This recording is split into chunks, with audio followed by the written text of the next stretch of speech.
Os estudos históricos quase sempre deixaram de lado o corpo e a sexualidade, como se a vida dos homens e mulheres não fossem moldadas pelos seus corpos e as relações que essas pessoas mantinham entre si. Mas de um tempo para cá, isso vem mudando. Vários historiadores já começam a se interessar por esse tema. E na Idade Média Ocidental, entender a relação com o corpo e o controle que era exercido na sexualidade é fundamental para a compreensão, tanto da esfera social quanto também da esfera cotidiana dessas pessoas. Meu nome é Dalton, sou professor e hoje eu tenho essa história para contar.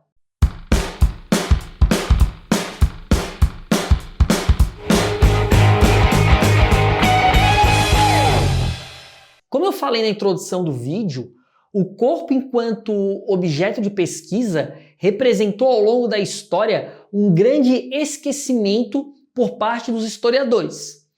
A história tradicional era, usando uma expressão de Jacques Le Goff, desencarnada. Ela tinha interesse primeiro pelos homens e as mulheres ocupavam um plano secundário, mas quase sempre não focavam no corpo ou na relevância que o corpo tinha na composição social. Precisamos entender que o corpo tem sim uma história. E essa história determina o lugar na sociedade, o imaginário e a realidade dos indivíduos nas suas vidas cotidianas. Um dos primeiros trabalhos no campo da história sobre o corpo se deu justamente nos estudos de Idade Média. O famoso historiador Marc Bloch, em seu livro Os Reis Taumaturgos, tentou compreender o rito do toque real, que era feito pelos reis na região da Inglaterra e França e que supostamente curavam as escrófulas, uma inflamação dos gânglios linfáticos, geralmente na região do pescoço. As pessoas literalmente queriam que os seus corpos fossem tocados pelos reis, ou elas tocavam, nos reis, ou também ungidos de óleo, para que elas se curassem dessa doença. Obviamente, esse ritual fazia parte da crença coletiva, não existia efetivamente a cura, mas ele reforçava ainda mais o poder do rei, já que o período em que ele foi mais comum foi abaixo da Idade Média, período em que houve o fortalecimento das monarquias. E olha só que interessante, evidenciava também uma certa disputa entre a nobreza e a igreja pelo poder sagrado de cura. Podemos ver que, nesse caso, o corpo e as suas mazelas são fatores importantes para entender as questões políticas e sociais desse período histórico. Outra questão que é bem importante é o papel da igreja, que é uma das instituições mais poderosas do período. Ela que vai exercer um poder muito grande sobre o corpo e as práticas sexuais. Aqui tem um detalhe que eu acho importante. A visão que a igreja vai ter do corpo vai acabar sendo ambígua. De um lado, o corpo é fruto de bênção, glorificação, principalmente religiosa, quando se trata do corpo de Cristo. Do outro, ele é desprezado, condenado, humilhado, quando, por exemplo, se estabeleciam os flagelos para a purificação dos pecados. Para entendermos um pouco essa visão, tem uma frase do Papa Gregório que ilustra bem isso. Ela é mais ou menos assim: o corpo é a abominável vestimenta da alma. Existiam diferentes visões sobre o corpo masculino e também sobre o corpo feminino.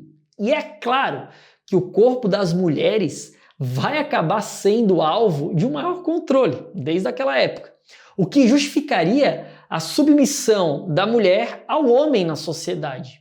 As interpretações dos textos bíblicos também acabavam indo por esse caminho, com a criação de Eva sendo feita de uma parte de Adão, e a própria interpretação do pecado original, que durante a Idade Média passou a ser encarado como um pecado sexual, já que vários autores afirmam que inicialmente o pecado original não era encarado dessa forma.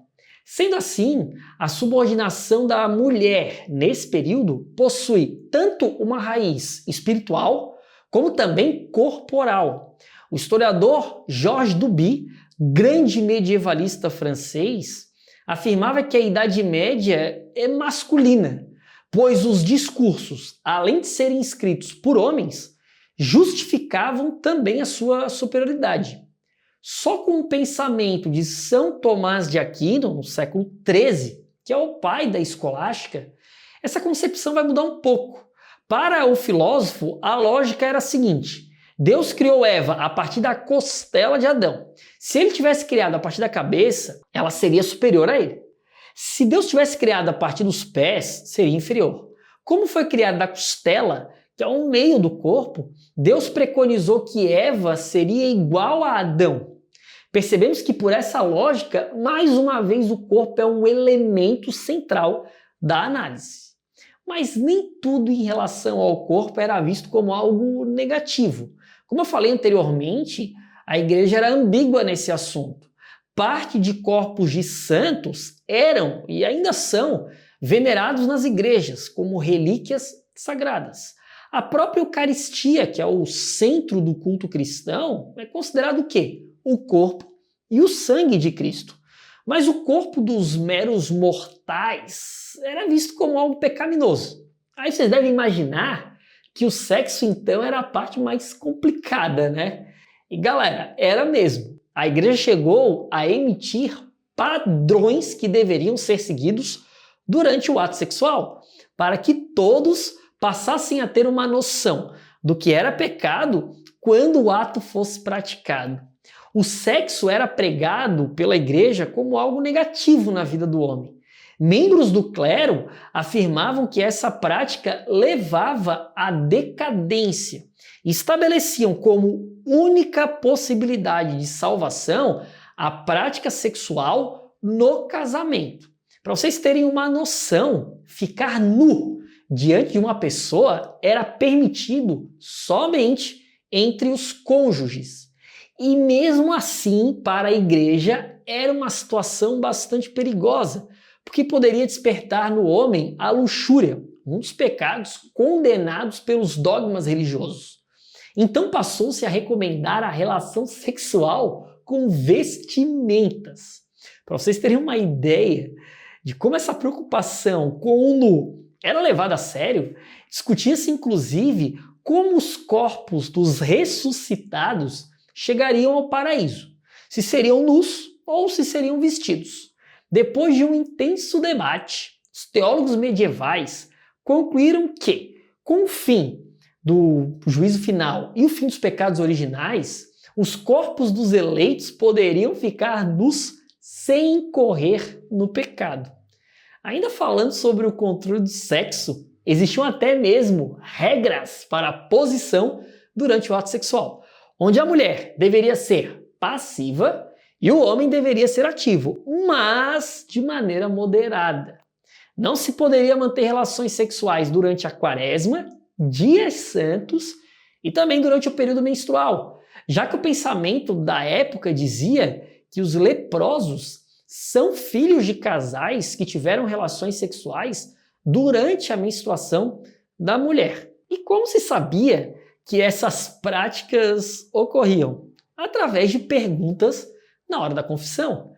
Eram distribuídos manuais para os padres confessores, ensinando eles a questionarem sobre a vida sexual dos fiéis. Para vocês terem uma ideia, em um manual do século XI, era exigido que se perguntasse ao homem casado se ele acasalava por trás à maneira dos cães. Se a resposta fosse positiva, ele deveria ser condenado à penitência por 10 dias, comendo somente pão e tomando água. Mas nem tudo correspondia à realidade nesses manuais, já que algumas situações descritas nunca existiram provavelmente. Um dos que eu acho mais peculiares são as punições para mulheres que escondiam um peixe vivo em seu órgão genital, mantendo ele lá até morrer, e depois cozinhavam esse peixe e davam de comer a seus maridos, para que ele se apaixonasse ainda mais por ela. Galera, obviamente isso não existiu, mas é só para a gente entender como a imaginação de quem escrevia esses manuais ia longe, né? Era defendido também nesses manuais que o casamento ele deveria servir estritamente para gerar filhos. Então o homem que tinha muito desejo por sua esposa também era considerado um adúltero pecador. Com tantas proibições da igreja, mesmo no casamento, várias casas de prostituição foram surgindo nas cidades, já que os homens poderiam acabar tendo relações com as prostitutas sem tantas restrições. No pensamento medieval, dominado pelo clero, os pecados da carne, eles também caminhavam juntos com os pecados da boca. A embriaguez, por exemplo, era condenada, principalmente entre os convertidos ao cristianismo que eram de origem germânica, já que eram apreciadores de bebedeiras, o que poderia ocasionar, inclusive, pecados relacionados ao sexo. A própria quaresma, que teve a sua difusão no século IV, tinha como propósito penitenciar o corpo com jejum por 40 dias antes da Páscoa. Tanto é que a terça-feira de carnaval era conhecida pelo imaginário popular da época por terça-feira gorda, já que o jejum começaria na quarta de cinzas. E não ache que o jejum era só alimentar, ele também era sexual. Existem fortes indícios que, inclusive, isso acabava sendo respeitado. Alguns estudos mostram que entre a nobreza, a quantidade de nascimentos diminui consideravelmente 9 meses após o período de jejum, o que mostra que as restrições elas eram seguidas. A homossexualidade também esteve presente nos parâmetros de controle da sociedade medieval. Esse assunto, galera, ele merece uma atenção especial. Eu posso até abordar ele como um tema de um próximo vídeo. Deixa aqui nos comentários se você quer isso. No período medieval, a palavra homossexual ela era conhecida pelo nome de sodomia e era condenado pela igreja, já que a relação ela deveria ser estritamente para a procriação. Mas entre os membros do clero existem vários indícios dessa prática nesse período. Por isso que eu falei para vocês que merece uma atenção especial. Santo Agostinho, que é um dos grandes nomes da igreja, em um dos seus livros, Confissões, sugere que a castidade deve ser o melhor caminho para o homem. Mas se ele não consegue, é melhor se casar com uma mulher, para evitar qualquer outro tipo de relação.